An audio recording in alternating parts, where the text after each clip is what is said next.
نحمده ونصلي على رسوله الكريم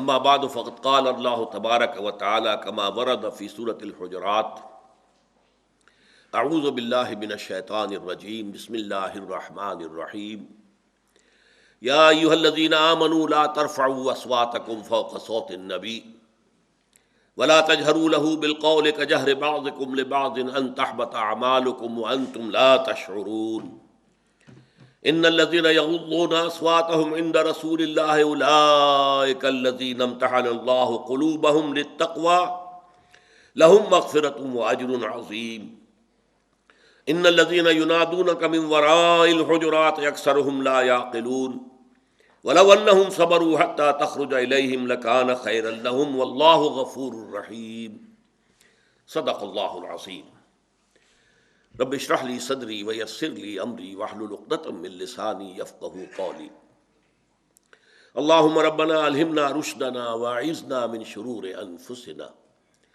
اللهم ارنا الحق حقا وارزقنا اتباعه وارنا الباطل باطلا وارزقنا اجتنابه آمین یا رب العالمین۔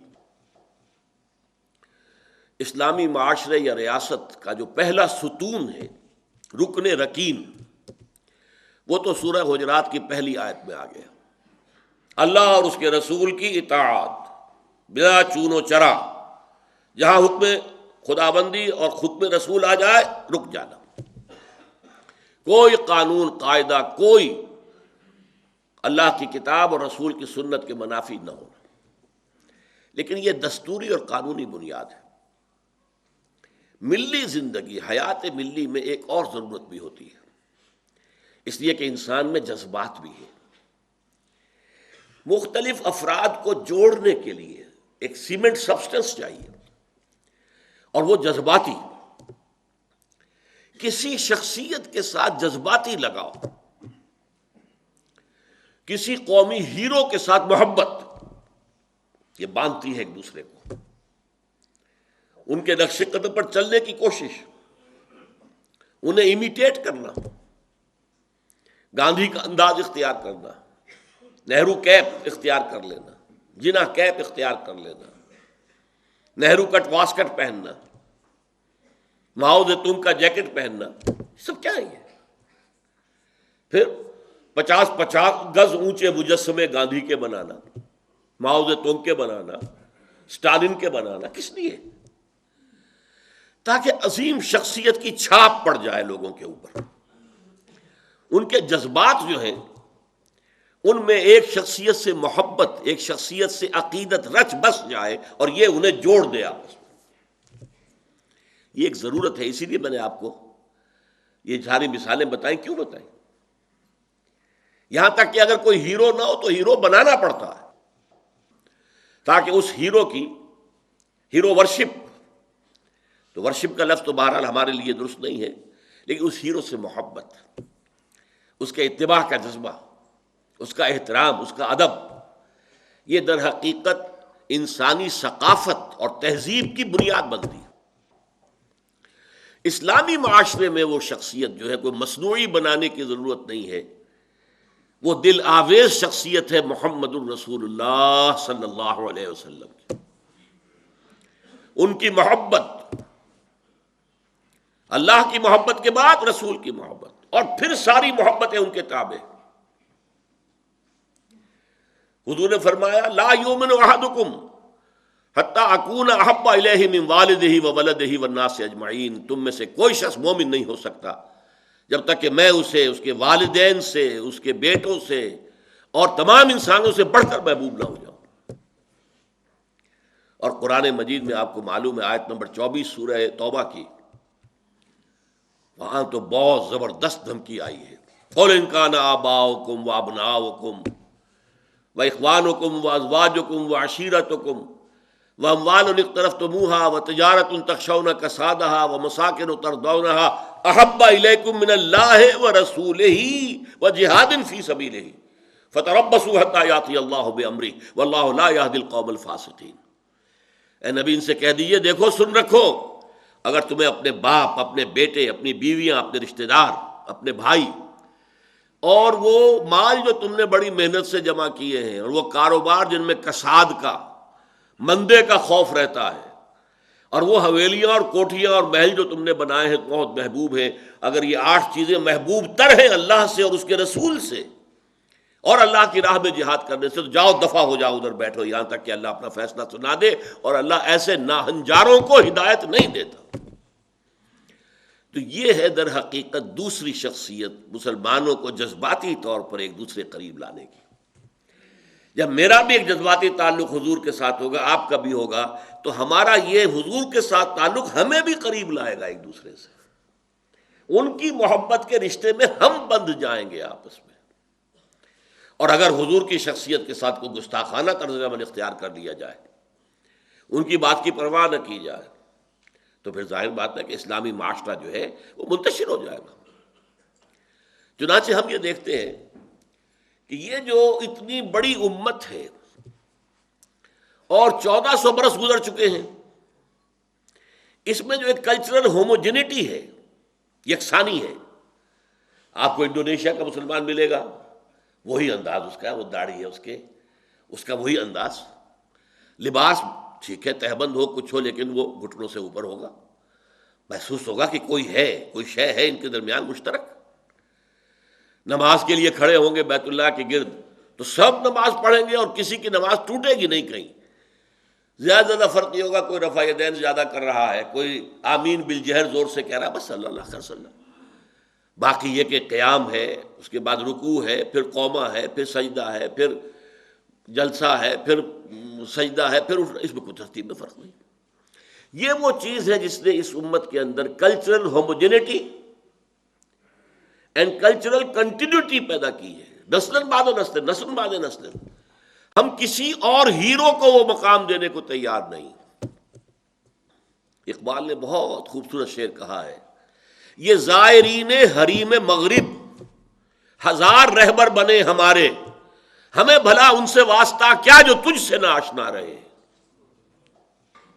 یہ جو ہمارے ہاں کوشش ہوئی قائد اعظم کو ہیرو بنا دیا جائے، محترمہ فاطمہ جناح کو آئیڈیل بنا دیا جائے، اس کی یہاں تک انتہا ہوئی ہے پاکستان میں۔ میرا طالب علمی کا دور ہے یہ کہ ایک صاحب نے لکھا تھا، آج کی عورت کے لیے فاطمہ بنت محمد نمونہ نہیں ہے، نمونہ فاطمہ جناح ہے۔ انا للہ و انا الیہ راجعون، کہ نسبت خاک رابہ عالم پاک، ان کا اپنا مقام ہے، انہوں نے قائد اعظم کی جیسے خدمت کی ہے، ساتھ دیا ہے ساری عمر، ہم ان کی قدر کریں گے، لیکن ہمارے لیے قابل اقتداء، قابل اتباع وہ فاطمہ بنت محمد ہیں، عائشہ زوجہ رسول اللہ ہیں صلی اللہ علیہ وسلم، ہم ان کا اتباع کریں گے، ہیرو ہمارے وہ ہیں۔ یہ زائرین حریم مغرب، جو مغرب کی تہذیب میں رنگے ہوئے لوگ ہیں، ہزار رہبر بنے ہمارے، ہمیں بھلا ان سے واسطہ کیا جو تجھ سے نہ آشنا رہے۔ ہمارے لیے تو در حقیقت ایک معیار ہوگا، محمد سے جو جتنا نزدیک، ہمارے دلوں میں اتنی ہی اس کی قدر و قیمت ہوگی، محبت ہوگی۔ جو جس درجے میں متبع رسول ہے، اسی درجے میں ہمارے دلوں میں اس کے لیے احترام ہوگا، ادب ہوگا، محبت ہوگی۔ اب اس میں جو رکھنے پڑ رہے تھے، اصل میں اس کے تاریخی پس منظر کو سمجھ لیجئے۔ یہ جو سورہ حجرات ہے، یہ مصحف میں سورہ فتح کے فوراً بعد ہے۔ سورہ فتح سے در حقیقت عرب میں اسلام کی فتوحات کا دائرہ شروع ہو گیا تھا۔ سورہ حدیبیہ کو بھی اللہ تعالیٰ نے فرمایا یہ بہت بڑی فتح ہے جو ہم نے تمہیں دی ہے، انا فتحنا لک فتحا مبینا۔ اگلے سال خیبر فتح ہو گیا، جو سب سے بڑا گڑھ بن گیا تھا یہودیوں کا، حجاز کے شمالی سرے پر۔ اگلے سال مکہ فتح ہو گیا، تو فتوحات کا دور شروع ہو چکا تھا۔ جب فتوحات کا دور شروع ہو گیا تو ظاہر بات ہے اب بہت سے لوگ یدخلون فی دین اللہ افواجا، چڑھتے سورج کے تو سبھی پجاری ہوتے ہیں۔ اب اسلام کا وہ دور جو تھا غریبی کا، اور اسلام جو ہے وہ کمزور تھا، ضعیف تھا، وہ دور ختم ہوا، تو وہ چڑھتے سورج کے پجاریوں کی بڑی تعداد اسلام میں داخل ہو گئی۔ لیکن ایک تو یہ ان کی 2-3 چیزیں بڑی نمایاں تھیں۔ ایک تو وہ آ کر حضور پر احسان دھرتے تھے، دیکھیے ہم بغیر لڑے بھڑے اسلام لے آئے ہیں، ہم تو ایمان لے آئے ہیں۔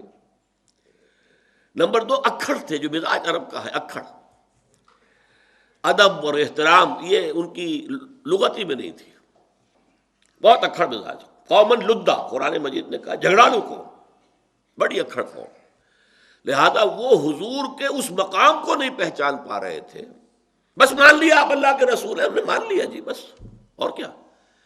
لہذا ان سے بعض ایسی حرکتیں سرزد ہو رہی تھیں کہ جو احترام رسول کے منافی تھی، اور احترام رسول کے منافی حرکتیں ہوں گی تو ملت اور امت کے پارا پارا ہونے کا اندیشہ ہے۔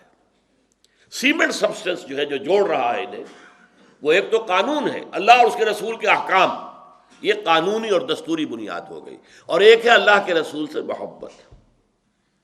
ویسے تو محبت سب سے زیادہ اللہ سے ہونی چاہیے، لیکن ظاہر بات ہے کہ اللہ تو وراء الورا ثم وراء الورا ثم وراء الورا، اس کا تو کوئی تصور ہم کرتے ہی نہیں، کر سکتے ہی نہیں، کریں گے تو وہ شرک ہو جائے گا، کفر ہو جائے گا۔ جو بھی ذہن میں نقشہ جمائیں گے وہ اللہ تو نہیں ہے، کوئی اور شے ہے جو آپ نے بنا لی۔ می تراشت فکر ماں ہر دم خدا بندے دیگر، نیا سا نیا خدا بنا رہے۔ لیکن ایک محسوس پے کرے محسوس حضور کی شخصیت، دل آویز شخصیت، حضور میں رحمت، حضور کی شفقت، یہ تو لوگوں کے سامنے تھی نا۔ حضور کا اعلیٰ کردار، حضور کی پاک سیرت، یہ تو حضور کے سامنے تھی نا۔ لہذا اصل محبت کا مرکز جو ہے وہ ذات نبی بن جاتی ہے۔ از خدا، بہت پیارے الفاظ ہیں اقبال کے، اگرچہ ذرا سا اس میں تجاوز ہے۔ از خدا محبوب تر گردد نبی، نبی اللہ سے زیادہ محبوب ہو جاتا ہے۔ حالانکہ جب آپ اصولاً بیان کریں گے تو والذین آمنوا اشد حبا للہ، جو واقعی اہل ایمان ہیں وہ شدید ترین ہوتے ہیں اللہ کی محبت میں۔ اور جو سورہ توبہ کی آیت میں نے آپ کو سنائی، اس میں بھی پہلے محبت خداوندی کا ذکر ہے، پھر محبت رسول کا، کہ اگر یہ 8 چیزیں احب الیکم من اللہ ورسولہ وجہاد فی سبیلہ فتربصوا حتی یاتی اللہ بامرہ واللہ لا یہدی القوم الفاسقین۔ لیکن اللہ تک پہنچانے والا تو محمد ہے نا ہمیں، صلی اللہ علیہ وسلم، اللہ کے پیغامات دینے والا ہمیں، وہ تو اللہ کا رسول ہے نا، محمد ہے صلی اللہ علیہ وسلم۔ پھر ہم جو خوگرے پے کرے محسوس تھی انسان کی نظر، وہ خوگرے پے کرے محسوس محمد تو ہمیں نظر آتے ہیں، اللہ کے بارے میں تو ہم کوئی تصور نہیں کر سکتے۔ محمد کا کیا کردار تھا صلی اللہ علیہ وسلم اپنی بیٹیوں کے ساتھ، کیسا سلوک تھا اپنی بیویوں کے ساتھ، آپ کتنی بڑی مثال تھے سپہ سالاروں کے لیے، کتنی بڑی مثال تھے قاضی القضات لوگوں کے لیے، فیصلے کرتے تھے کہ نہیں، قاضی تھے کہ نہیں، کتنے بڑا اسوہ تھے ہیڈ آف دی اسٹیٹس کے لیے، آپ اس ریاست کے ہیڈ تھے اس وقت۔ کون سی حیثیت ہے جس میں ہم دیکھیں کہ وہاں پانی کو مرتا ہے اور شخصیت جو ہے اتنی عظمت والی یہاں نظر نہیں آ رہی، ہر پہلو سے عظیم ترین شخصیت۔ تو اس کی محبت اور اس کا اتباع کا جذبہ، اس کے لیے بھی نوٹ کر لیجئے، اللہ تعالیٰ پر بھی پہلے ہمارے لیے لازم ہے اس کی اطاعت، اور دوسرے محبت۔ اللہ کی اطاعت اور محبت جمع کریں تو لفظ بنے گا عبادت، اللہ کی عبادت کرو۔ رسول کے لیے بھی اطاعت بھی اور محبت بھی، لیکن رسول کے لیے اطاعت اور محبت کو جمع کریں گے اتباع بنے گا، پیروی کرو۔ یعنی ایک تو ہے حضور نے حکم دیا، اس پر تو عمل کرنا ہی کرنا ہے، ورنہ تو ہم مسلمان ہی نہیں ہیں۔ ایک یہ ہے کہ ہم نے خود دیکھا حضور کیا کرتے ہیں، حضور چلتے کیسے ہیں، میں بھی ویسے ہی چلوں۔ حضور نے اپنے بٹن بند نہیں کیے تھے، میں بھی ساری عمر نہیں کروں گا۔ حضور فلاں سفر میں اس درخت کے نیچے سے ہو کر گزرے تھے، میں بھی ادھر سے ہو کے گزروں گا۔ اب یہ حضور کا حکم تو نہیں ہے نا، لیکن ایک جذبہ ہے، نقش قدم کی پیروی، اس کا نام اتباع ہے۔ تو جب اطاعت کے ساتھ محبت رسول کی شامل ہو جائے گی تو اس کا نام اتباع ہوگا۔ اللہ کا اتباع ہم نہیں کر سکتے، اللہ خالق ہے، مالک ہے، مدبر کائنات ہے، اس کی پیروی کیسے کریں گے؟ ہاں رسول کا اتباع جو ہے قل ان کنتم تحبون اللہ فاتبعونی یحببکم اللہ، اے نبی سے کہہ دیجئے اگر تم اللہ سے محبت کرتے تو میرا اتباع کرو، اللہ تم سے محبت کرے گا۔ تو اللہ کے لیے اطاعت جمع محبت مساوی ہے عبادت کے، اور رسول کے لیے اطاعت جمع محبت مساوی ہے اتباع کے۔ اب اس روشنی میں ان آیات کو پڑھیے۔ یا ایھا الذین آمنوا لا ترفعوا اصواتکم فوق صوت النبی، اہل ایمان اپنی آوازوں کو نبی کی آواز سے بلند نہ کرنا۔ ولا تجہروا لہ بالقول، اور نہ گفتگو کرتے ہوئے ان کے ساتھ بلند آوازی اختیار کرنا، کجہر بعضکم لبعض، جیسے کہ تم ایک دوسرے کے لیے بلند آوازی اختیار کر لیتے ہو۔ ان تحبط اعمالکم، مبادا تمہارے سارے اعمال حبط ہو جائیں، وانتم لا تشعرون، اور تمہیں اندازہ بھی نہ ہو۔ دیکھیے ہم ایک دوسرے سے گفتگو کرتے ہوئے کسی وقت ایسا ہوتا ہے کہ میں ذرا زور سے بات کرتا ہوں، اور ہو سکتا ہے جواباً وہ مجھ سے بھی زیادہ زور سے بات کرے۔ آپس میں ہمارا ایسا معاملہ اگر ہو تو کوئی بات نہیں، لیکن نبی کے ساتھ اگر یہ کیا تو نتیجہ کیا ہوگا؟ کس قدر سخت، سارے اعمال حبط ہو جائیں گے۔ ساری نمازیں جو تم نے پڑھی، سارے روزے جو تم نے رکھے، سارا صدقہ و خراج جو تم نے، سب ضائع، زیرو۔ ایک زیرو سے ضرب کھا کر بہت بڑا زیرو، آپ کو معلوم ہے بڑی سی بڑی رقم ہو، زیرو سے ضرب کھائے گی زیرو ہو جائے گی۔ تو یہ سوء ادب اتنی بڑی شے ہے۔ ادب گاہی است زیر آسماں از عرش نازک تر، یہ محمد کا دربار وہ ادب گاہ ہے جو آسمان کے نیچے ہے، زمین پر ہے، لیکن عرش سے نازک تر ہے۔ با خدا دیوانہ باشد، با محمد ہوشیار، خدا کے ساتھ کبھی دیوانگی بھی برت لو۔ اقبال نے بھی بڑی بڑی دیوانگیاں برتی ہیں، پوری نظم شکوہ لکھ دی ہے، خدا کے ساتھ کر لو۔ محمد با خدا با محمد ہوشیار، کہیں کوئی کلمہ گستاخی کا، بے ادبی کا نہ نکل جائے، اور اس کا خطرہ کیا ہے؟ ان تحبط اعمالکم وانتم لا تشعرون، تمہیں پتہ بھی نہیں لگے گا۔ تم نے کوئی گناہ کبیرہ تو نہیں کیا، تم نے کوئی زنا نہیں کیا، تم نے کوئی چوری نہیں کی، تم نے کوئی ڈاکہ نہیں ڈالا، تو کیا ہوا؟ میرے اعمال کیسے ضائع ہو جائیں گے؟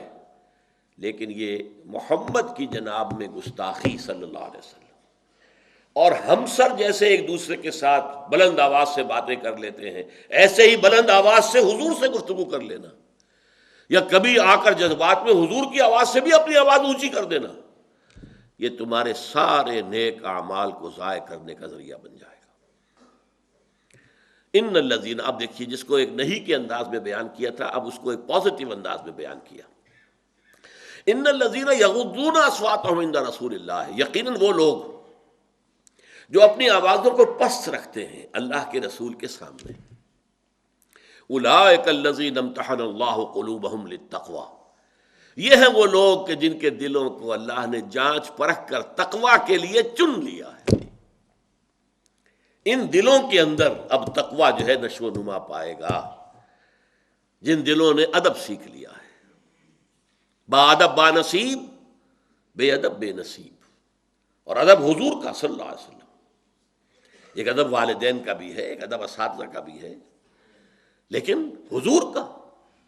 ان الذین یغضون اصواتهم عند رسول اللہ، اور یہ معاملہ ہوتا تھا صحابہ کرام کا، گردن جھکائے بیٹھے ہیں، بڑی پست آواز میں گفتگو کر رہے ہیں، حضور سوال کرتے ہیں تو یہ نہیں جیسے چلبلے قسم کے شاگرد ہوتے ہیں، اپنے استادوں کو بھی پڑھانے کی کوشش کرتے ہیں، جھٹپٹ کا یہ تاکہ معلوم ہو جائے میں کتنا ذہین ہوں، نہیں۔ حضور کے جناب میں صحابہ کا طرز عمل کیا ہوتا تھا؟ حضور نے کوئی سوال کیا، اللہ و رسولہ اعلم، اللہ اور اس کا رسول بہتر جانتے ہیں، زیادہ جانتے ہیں، ہم تو آپ سے جاننا چاہتے ہیں۔ حضور نے فرمایا تدرون من المفلس، تم جانتے ہو مفلس کون ہوتا ہے؟ عرض کیا اللہ و رسولہ اعلم، دوبارہ پوچھا، تب اب تعمیل حکم میں فرمایا المفلس عندنا من لا درہم لہ ولا دینار، ہم مفلس اس شخص کو سمجھتے ہیں کہ جس کے پاس درہم و دینار نہیں ہے، روپیہ پیسہ نہیں ہے ہماری زبان میں۔ فرمایا نہیں، میری امت کا مفلس وہ ہوگا جو بہت سی نمازوں کی گٹھڑی لے کر آئے گا، روزوں کی گٹھڑی لے کر آئے گا، حج ہوں گے، عمرے ہوں گے، لیکن لوگوں کے حقوق پر دست درازی کی ہوگی۔ اکلا مال ھذا، فلاں شخص کا مال کھا گیا تھا، ہڑپ کر گیا تھا، غبن کر گیا تھا، بہنوں کے حصے کی وراثت نہیں دی تھی، سب ہڑپ کر گیا۔ شتم ھذا، فلاں کو گالی دے دی تھی، فلاں پر تہمت لگا دی تھی، اور وہ سارے دعوے دار آ جائیں گے۔ اللہ تعالیٰ کہے گا اچھا بھائی اس کی نمازیں تم لے جاؤ، اس کے روزے تم لے جاؤ بھائی، اور ابھی مدعی موجود رہیں گے۔ پھر اللہ فرمائے گا اچھا تمہارے گناہ اس کے کھاتے میں ڈال دیتے ہیں، لاؤ تمہارے گناہ اس کے کھاتے میں ڈال دیتے ہیں، اور وہ لوگوں کے گناہوں تلے دب کر جہنم میں جھونک دیا جائے گا۔ یہ ہے مفلس، حضور کی امت کا مفلس وہ ہے۔ تو انداز میں بتا رہا تھا کہ صحابہ کرام کا یہ ہوتا تھا کہ سوال کیا ہے تو پہلے تو عرض کرتے تھے اللہ و رسول عالم، پھر بہت ہی ادب کے ساتھ جواب دیا۔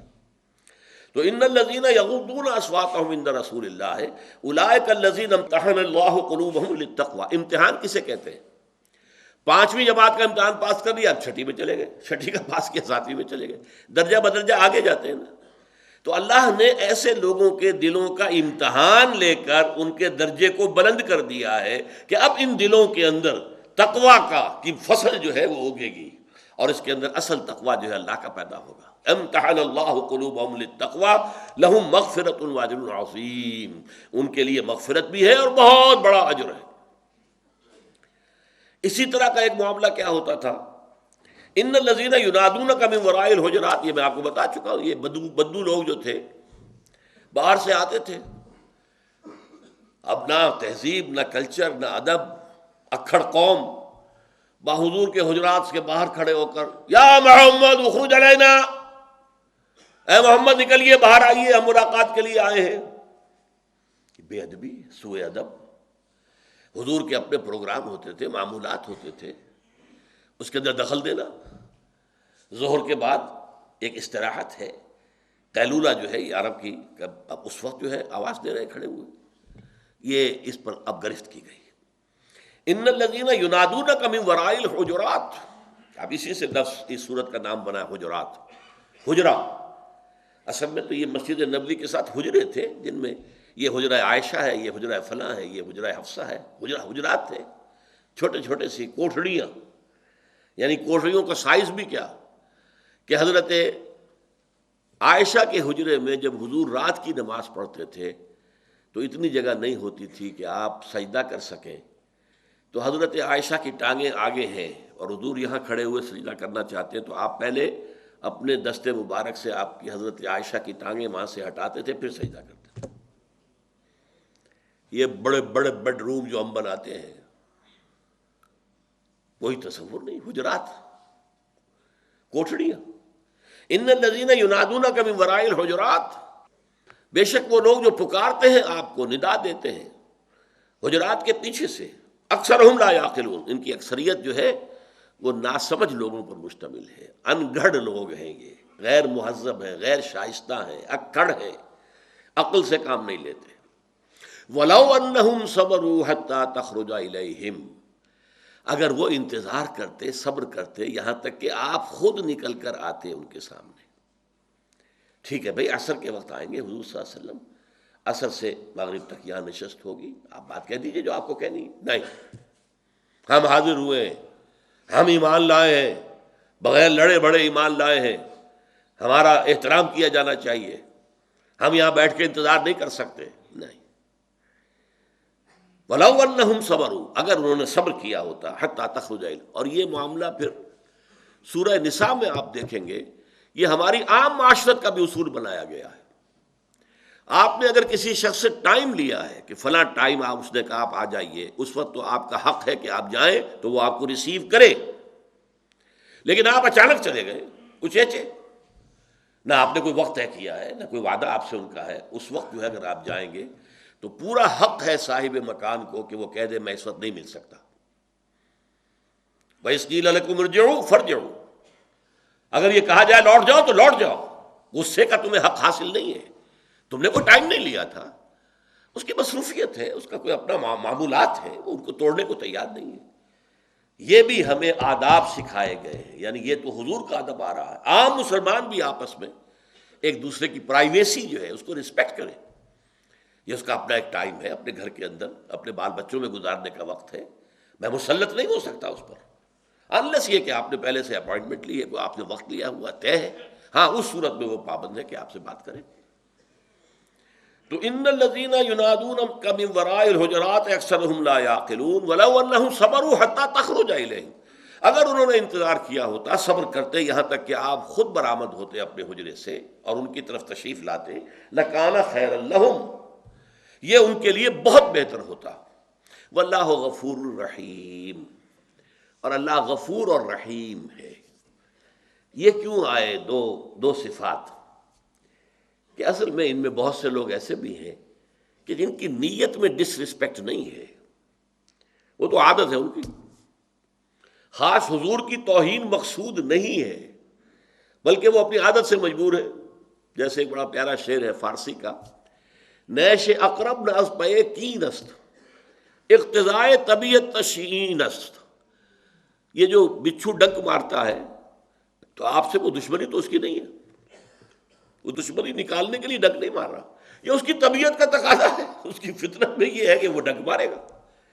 اسی طریقے سے یہ ان گھڑ لوگ، غیر مہذب لوگ، یہ اجڑ لوگ، یہ جو کچھ کر رہے ہیں وہ اپنی عادت کے ہاتھوں مجبور ہو کر کر رہے ہیں۔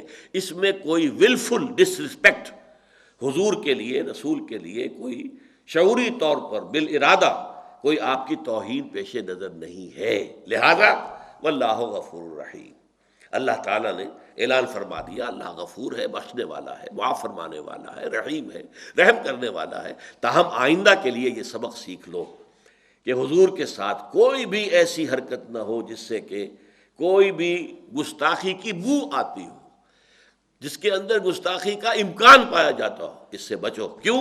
وہ سمجھ لیجئے جو فلسفہ ہے اس کا وہ کیا ہے کہ ایک پلر ہے قانونی دستوری، لا تقدموا بین یدی اللہ ورسولہ، حیات ملی مسلمانوں کی اور حیات ریاستی، اس کا ایک پلر قانونی اور دستوری ہے، اور ایک پلر جذباتی ہے جس پر کہ ہماری ثقافت اور تہذیب کا دار و مدار ہے، جس سے ہماری ثقافت میں تسلسل پیدا ہوتا ہے، جس سے ہماری ثقافت میں ہم رنگی، ہم آہنگی پیدا ہوتی ہے۔ مشرق بعید کا آدمی اور مغرب بعید کا آدمی آتے نظر، یہ مسلمان ہے، یہ محمد کے پیروکار ہیں، ان کے اندر داڑھی رکھی ہوئی ہے، داڑھی علامت ہے، معلوم ہو جاتا ہے کہ یہ محمد کے پیروکار ہیں، محمد پر ایمان رکھنے والے ہیں۔ یہ ثقافت، یہ تہذیب پوری دنیا میں ایک ہے، اور اس کی اصل بنیاد کیا ہے کہ مرکزی شخصیت یہاں محمد الرسول اللہ صلی اللہ علیہ وسلم کی ہے، تو ان کے ادب اور احترام کے اندر کوئی کمی نہیں آنی چاہیے۔ ان کی محبت اور عقیدت صرف اگر ہو سکتی ہے تو محمد سے ہو سکتی ہے صلی اللہ علیہ وسلم، وہ معصوم ہے، ان سے خطا کا صدور ممکن نہیں۔ تو یہ لفظ اگر ہے اپلیکیبل تو حضور کے لیے ہے۔ اللہ تعالی ہمیں نبی اکرم صلی اللہ علیہ وسلم کے ادب اور احترام کا حق ادا کرنے کی توفیق عطا فرمائے۔ بارک اللہ لی ولکم فی القرآن العظیم ونفعنی وإیاکم بالآیات والذکر الحکیم۔